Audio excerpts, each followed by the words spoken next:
So think about it, right? It's like you could think, okay, hold on. Why didn't Emu do this, or why couldn't Emu do this to like whoever is invading, or whatever's happening in the Holy Land right now? Why not just make demons and just start kicking ass? Why do you need the help of the Holy Knights? Is Dragon that studly right now where you just can't, he's like, nah, I get this. Kind of want to say something on that point. Well, I don't think Shamrock went back. And I'm pretty sure he checked in when he went back. And he probably said, oh, my guys will have this done, in a matter of seconds, and they'll be back. Well, they're still there. Summers got damn near dipped hard by Stopper. Yeah. And then he checks in. He's like, wait, what the hell y'all doing? Telegram. Summers, what the hell? And then Gunko's kind of getting her memory back of Brooke. Right. Just as Emo stepping in. So he's like, nah. Okay, you know what? Y'all need to come back here. So let's hurry up and get this done. And as we're doing this, I'm gonna do this. Like Emu stepped in, like, okay, look, I'm gonna do this. Doesn't that mean like Emu's not really paying attention to whatever is going on? Like he has to like force himself to watch over something happening. I imagine that's how it works. Like, it's like if he knew, if he knew innately that they were having trouble, then he would have like prevented that from happening. But like it seems, I think Emu did. There's like limits to his powers. Well, yeah, of course, the limits. I think Emu knew, because I think what happened to Summers. I think that's my theory. But my theory is that Summers got destroyed by Gabon, and Summers was actually meddling with the immortality factor of Gabon, and I mean vice versa. Gabon was meddling with the immortality factor of Summers. And so, because of that, I think that alerted Emu in some way to know that something was going on, which is confusing it, because it was like, hold on, but we have trouble in the Holy Land right now. Like, how are you guys having trouble? Well, also to your point, King, he could also have got alerted when Gunko started getting their memory back, because now we know in this chapter he can manipulate people's minds. For how long or whatever, that remains to be seen. But he probably sensed, again, Summers getting diffed. And then Gunko's, memory starting to lapse. Like, hey, wait, what's going on over here? Hold up. It's not an official translation, but when you have the text bubble over here, I think in the scans they say something like, "What is this farce?" or shit like that, and it's over Summers' body first. But yeah, it's taking a long time, and yeah, you can argue that maybe Shamrock gave him a timetable, but at the same time, it's like, well, the first person he checks on, or just talks to, or through, or whatever, is through Summers. Like, why are you struggling? What's going on here? I feel like that was probably like the main thing here. Though, to be fair, if Emu did come, because it could be just happenstance. Honestly, it could be just happy at this point in time. That's like what it just all lined up at the exact same time. Yeah. Gunko about to flip. Yeah, that's fair. He seems like more of the like facilitator of the like three that are there, in my opinion, which is why I think he talked to Summers first. Like, what are you doing? What's going on? Yeah. Because you see how he was running the whole thing with the island. Yes. With Elbav, taunting everybody. Yeah. It just makes it like really hard to understand and gauge Emu's like intentions. Like, not intentions, like just like as a strategist of like, like war, you'd think that he would be more like not careless per se. In what regard? Like, it's hard. Yeah, like he's like, it's like almost like he's careless, but like at the same time he's not, because like like he sees like all of a sudden like Summers is getting like bodied by Gabon, and he sees like the aftermath. He's like, what's going on? But like you'd think that he'd have like some awareness, like there's probably he could see what's going on or something like that. Yeah, that's what I'm saying. Like, especially on the fact that like if he has like some like some high quality of hockey, you'd think that he'd be able to be prepared in that manner. So I don't know if it's like just like his character to be like kind of careless in this way. Yeah, I think it's a mix of him having done this twice before and is still on top, so he's got negligence to everything except for Joy Boy. Exactly. He's been ruling for what, 900-ish years or 800-ish years. Man got grown complacent. No one's ever came to topple his throne. The closest anyone's gotten was Roger, and Roger couldn't do it. And Right. so Roger was even Well, I don't know Roger. Well, yeah, Just yeah, gave Roger's not going Roger to try AIDS to and- dethrone anybody. But yeah, like Roger was close to probably finding those treasure, which would change the entire world in some ways.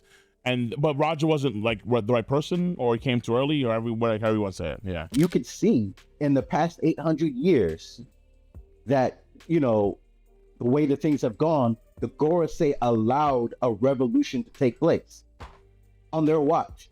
It was because of complacency. Allowed. Should have never.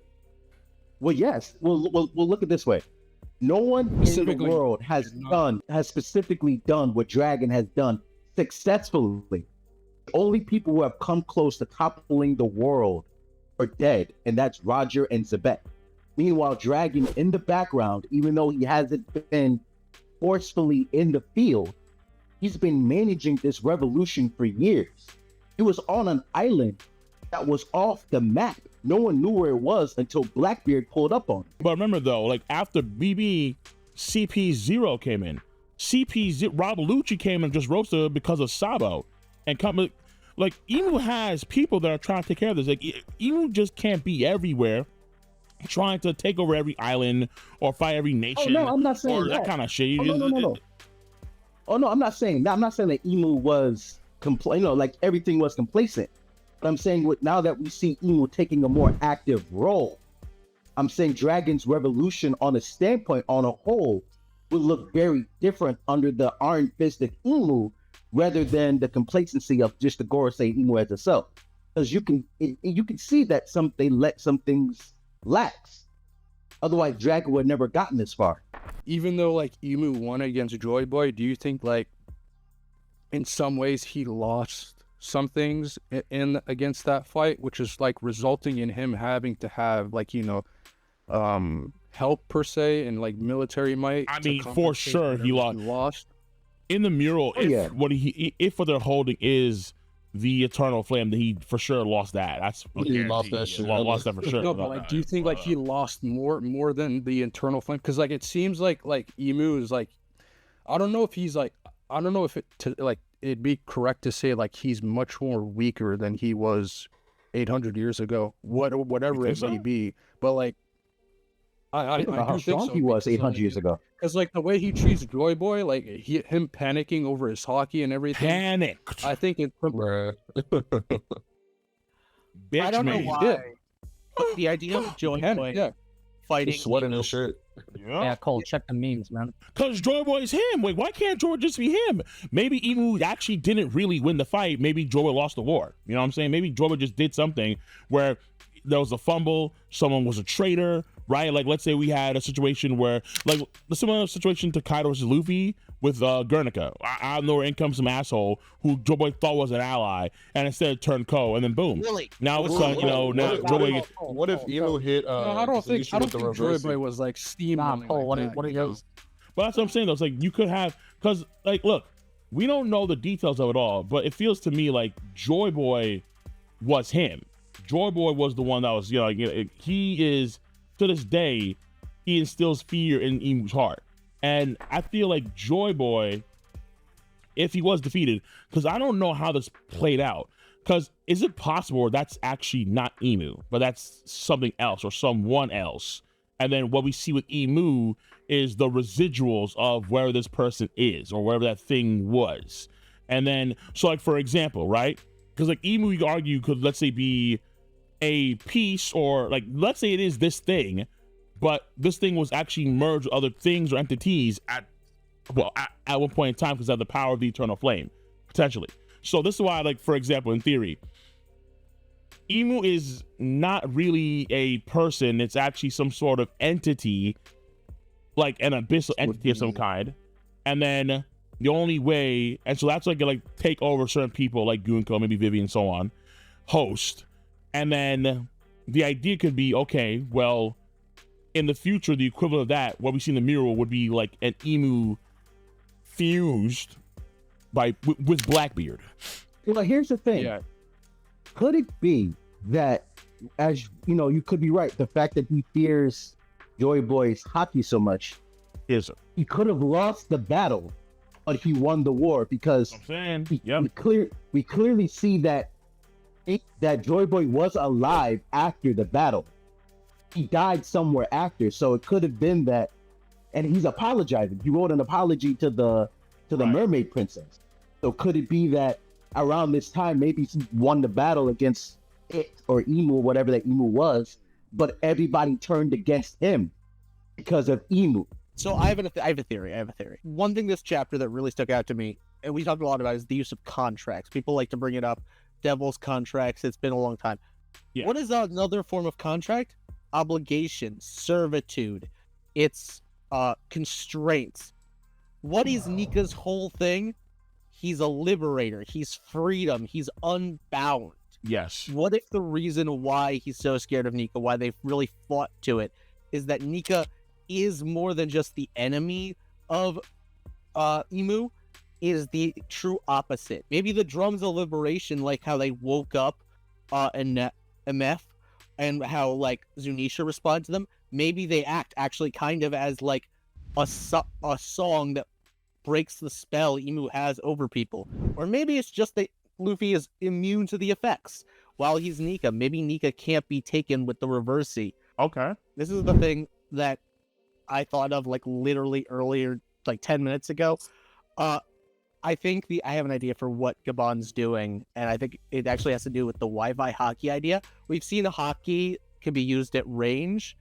What if what Gabon's doing is he's using Conqueror's hockey to sever the connection from the power Emu is granting Summers when he's cutting through them? Like, we know that hockey can stop Devil Fruit powers, but what if you're aiming for the wrong power? Right, or like however it works exactly, like whatever his ties to this are, or the underworld, he's hockey.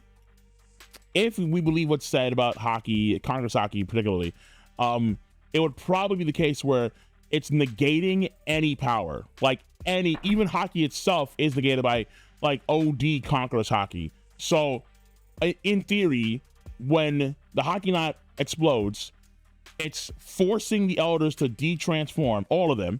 So they no longer have any connection to that power, and also they're forced back to the Holy Land because it was Jay Garcia Saturn who brought them over from the Holy Land in the first place. I guess he's like the main relay point in this area. But once the Hawkeye undoes all that shit, then they're forced back to where the Holy Land was. It really makes you think like how powerful Joy Boy's hockey is. Yeah. Like he's forcing down like the elders. Like he de-transforms the elders and he forces them to retreat, whereas Gabon just like, you know, temporarily just like Gabon's rusty, but like, yeah, I mean, right. Like, to be fair, slowing on. Right.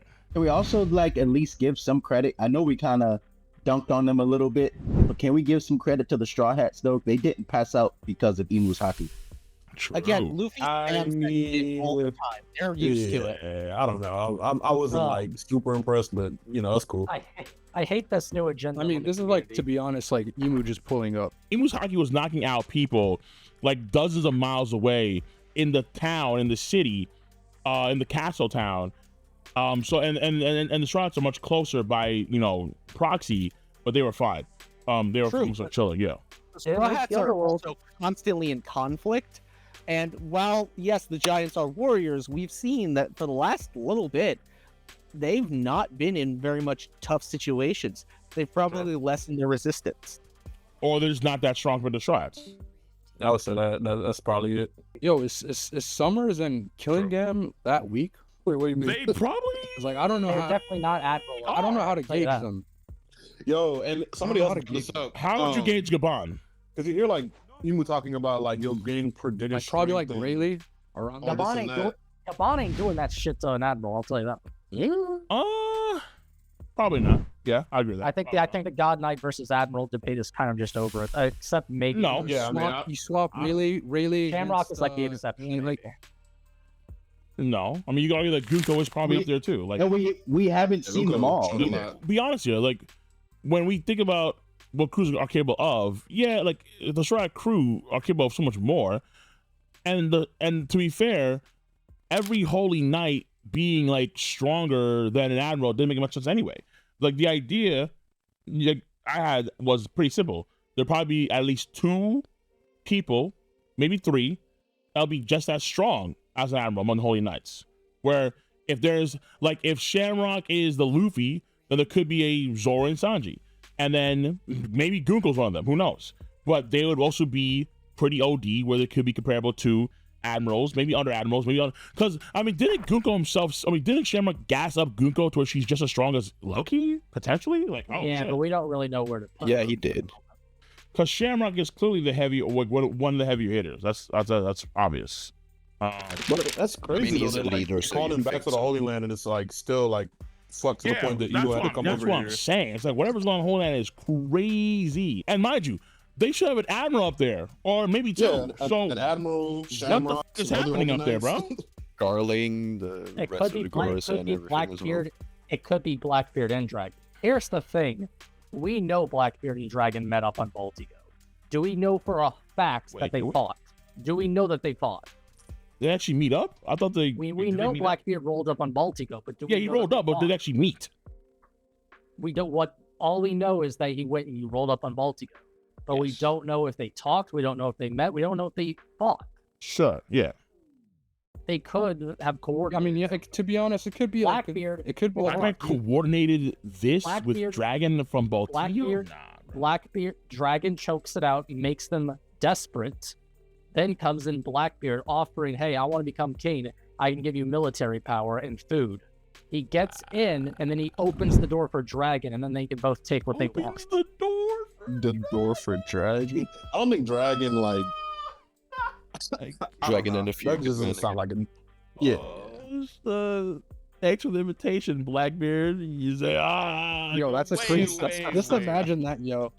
the whole Just imagine interaction. that. Picture Blackbeard that is in your a head, schemer bro. and opportunist. Picture that He creates interaction his in your head. opportunity. I tried to picture it. It didn't really sound right. So Yeah, it does not sound right at all.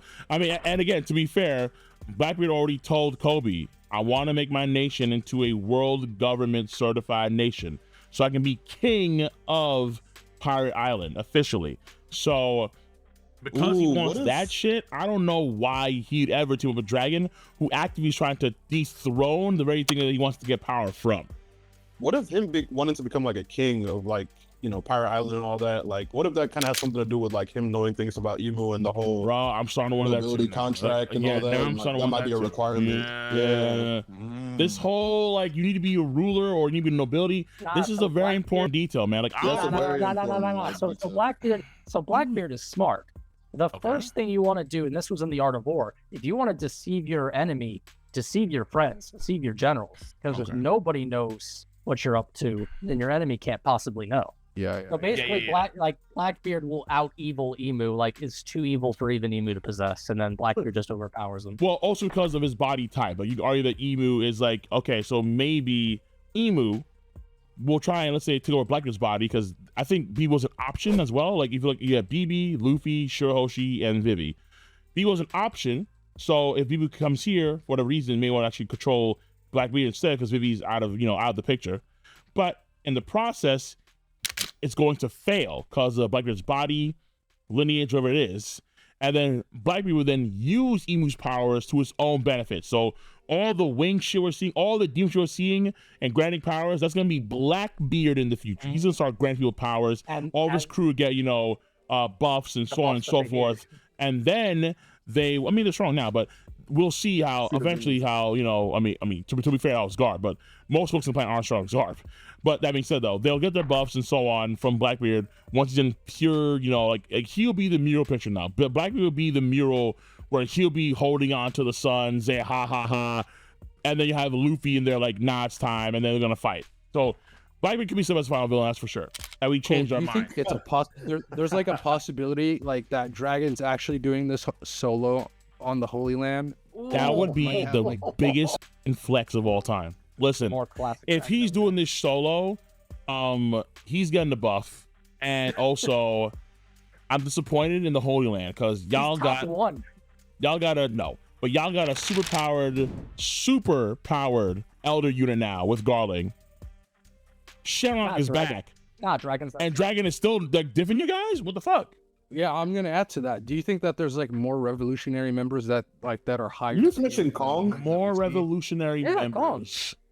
What is Kong? Okay, time out. So how? Okay, here's the question then. All right, how are we looking at Ivankov post time skip power wise. Yo, second commander at Bro. best.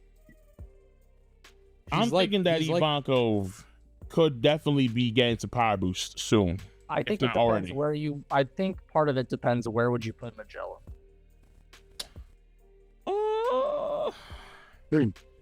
I mean, like Ivankov was squaring off against the pacifistas and Akainu for a bit. Because the thing with Magellan is, understand. he was getting some hits on Magellan. It's just, you know, you can't melee fight Magellan. Yeah, true. Because you're right, that could be an unfair comparison there. And also, let's say, Akainu also hot as fuck, so also hard to take a kind of shot melee wise. But I'm thinking Ivankov, Eva Chan got some buffs because Eva Chan is now confirmed to be like the third person in the Rev. Like your top three guys are Dragon, Sabo, and Eva. So Eva's got a match form. Unless there's like secret revolutionary members. No, like we saw the vice command. Well, we saw the captains and we saw the vice captains. What if Dragon busted out some level 6 prisoners out? More of them. Or he did something to impel them. Right, it's like some new guys had to join the Rev, and then we're getting power boosts. They're getting power boosts from these new guys. Question is though, who would that be? Like, like for example, like what if we actually don't see Jack the Drow in this Yamato cover story, and in fact he's joined the Rev now? Like, you know, I'm joining the Rev. Yo, Jack Fuji. Dragon. Fuji would be a crazy buff to the Rev if that happens soon. Yo. No. Cool. Just imagine this, right? Dragon does something to impel down, and Oda is like this. All right, finally, it's time to bust out this character. He busts out Douglas Bullet. I was really thinking about Douglas Bullet too. All right, talk to me. Like Dragon. I don't know why I joined the Rev, but talk to me. You know how, like Blackbeard, instead of Blackbeard going to impel down in the movie, it was hockey. No, I think Buggy's gonna go to impel It down. was okay. It was Dragon. Douglas Bullet's like in the corner. Blackbeard, nah, leave him alone. Dragon, actually, no. Talk to this man real quick, yo. Hey, yo, Bullet. You ain't doing shit right now. You know, we need to change the world, my boy. You want to pull up? You ain't doing shit. You just, here scratching your balls all damn day. Nah, bro, pull up. Pull up, join us. We heard Bullet joining the Rev would be ridiculously cool. It wouldn't happen, but it would be really cool if that happened. I was gonna say someone else. I was gonna say, like this might be like the perfect time for Oda to actually showcase him, but I don't know if he's gonna be like the same as he once was. Like, what if he just like somehow introduces Shiki? Yes. Here, Shiki, that's. It would be great, but at the same time, we have so many questions like why Shiki was MIA for the story for the longest. Why now? Like it doesn't Blackbeard. Because of Blackbeard. Yeah, Blackbeard did fight comes with Otoko, who was also another ancient pirate. Shiki comes with Blackbeard Because of the rock stuff. Like it could be that. It could be like that connection that like If he has Shiki, GG. What if like? Do we think Rox is still alive? Not really, but I mean it's alive. Yeah. But like I think His will's Blackbeard's alive, trying to so his will. string connections to rocks. Damn. So But he's trying to get connections from that used to be connected to rocks. If Like Blackbeard listen, picks up Shiki's like the perfect person. And I guess you could argue maybe Oda's hinting at that too because we see strong-willed creatures in Elbath essentially, where the DNA came from to make those strong creatures. I don't know. I mean, this would be crazy because like it feels like with Shiki is a huge X factor because he can actually fly around and float around. So he can move entire armies into like position, ride the Holy Land in the blink of an eye without any need to worry about the Bondalas or whatever the fuck. He just float them up. He could mess with the topography on Mary Joyce as well. Big time. If that's possible though, because like I'm not too sure if like because Red Line's kind of weird like that, so maybe he can't be actually moved. That's why I remember that because I was thinking about the whole thing about this Dorian Brogy line about how the one thing they can't penetrate is the snake covered in blood. I'm wondering if that means the Red Line. I'm not too sure about that one though. But either way, I feel like even still, let's say you couldn't do that. Let's say the Red Line is weird. It's too weird. So it can't be altered in whatever way. Okay, fine. Listen, maybe for ways.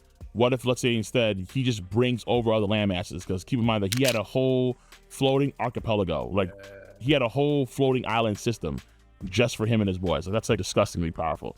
So if you just bring over a whole island full of just like, if imagine he floats over a full island, Hachinoso, just boom, here's all these pirates on a floating island ready to it can be really, really bad. It can be super bad up there. But that's like the best option to describe like Emu's urgency.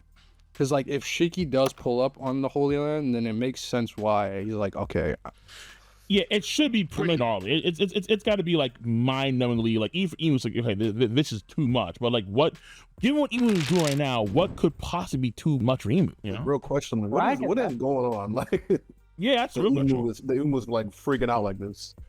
Like, focus up, Emu. Like, it's like, could you imagine if Dragon did the same shit with like a Joy Boy hockey and scared the hell out of Emu? Oh, do you still have that image of you know that picture of Dragon and Shanks teaming up on the Mary Joas? Do you still have that image? I have it. Yeah, right here. I have it. Here it is. Yeah, like so you replace. Yeah, it's just Shanks and Shanks and Dragon and Blackbeard, yo. Yeah, we're gonna play Shanks with Blackbeard, and that's Dragon and Blackbeard, elders squaring up. Yeah. Yo, okay. Yeah. Yo, look at the mustache on top, man. Look at that, bro. Look at Top Man's mustache. Yo, boys. Honestly, listen, if it's Dragon, but no, it's gotta be a 3-8 battle. It's gotta be like some Dynasty Wars activity, because there's no way Dragon's like, you know what, dude? I hate you. Let's team up. Like, I mean, Yo, like, you know that meme format I gave you last week? We need to do that, but like Blackbeard has his hand on Emu's shoulder, and there's a dragon next to him. Oh, okay. That'd be hilarious. Yeah. I mean, okay. Emu is OD. This is true, but Emu is scared of where the fuck's on holding right now.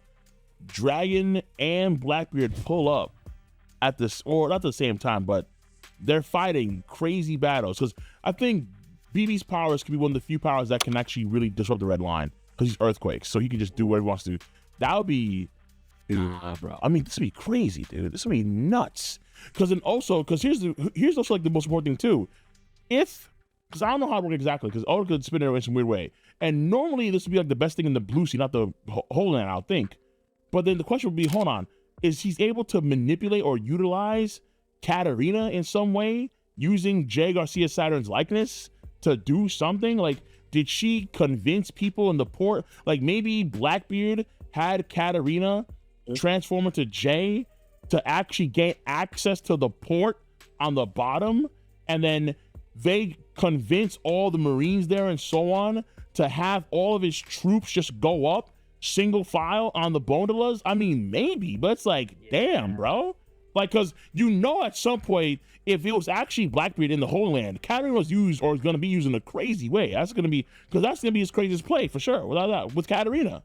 Yeah, like the more I think about it, like the more I'm like, all right, the only way that Emu's stressing like this if it's like Blackbeard, Shiki, and Dragon at the same time on the Mary Joas. But this team up is so weird. Because I'm thinking like, okay, there's no way that Akainu's not on there. No, it's too much, man. Like, I don't know. Like, it just got to be self-inflicted damage and maybe some Revolutionary Army shenanigans. You gotta think about it. It's the numbers, bro. Like, cause like it's too many. Blackbeard being there is too much, dude. It's too much. It's like, yo, wait a minute. This is. I mean, I guess we're in the final cycle of the story, so it's gotta happen at some point. But it's like, oh, now off screen. I mean, yeah, knowing him, fuck me. Yeah. Fair enough. Say, yeah, knowing him, actually, yeah, it would be off screen. Yeah, for sure. Yeah. If in the span of like the next 5 chapters, we see all the Emu doing all this shit, and then he proceeds to get off screen by Blackbeard, that might be the fastest rise and fall of any character's stocks in the series. It'll be on screen. At that point, like, I'd be like 5 or 10 chapters dedicated to just like the same thing that we got for, let's say, Sabo. It'd be like a lot of chapters just dedicated to just Blackbeard shenanigans on the line, because you're now changing the paradigm of the story massively to where Blackbeard takes control of Emu in some crazy way, potentially. Dragon Company, they win, maybe, but we're not too sure. And then, okay, you beat Emu, but actually Emu is now inside of me. You know what I'm saying? Like, I am now the main, actually, because you probably would just say, I'm going to take all of Emu's powers and be like a natural demon emperor, rule over this shit, the entire world. Yeah, I mean, oh my God. Like, to me, it's just too much. To me, it feels it's way too much. Especially when, again, the guy said himself that he wanted to work with the world government and make his nation a world certified, a world government certified nation. Why would you ever do this? But I can see him doing it because let's say the status quo changes and he sees the chance to take him on because now they're weakened massively because of their suppliers being targeted. So I'll tell you what. Well, abandon it. So why be king of a nation, right? Have this opportunity when this place is under siege to be king of the world. True. Yeah, I don't doubt that. He's an opportunist. See you. Bye bye.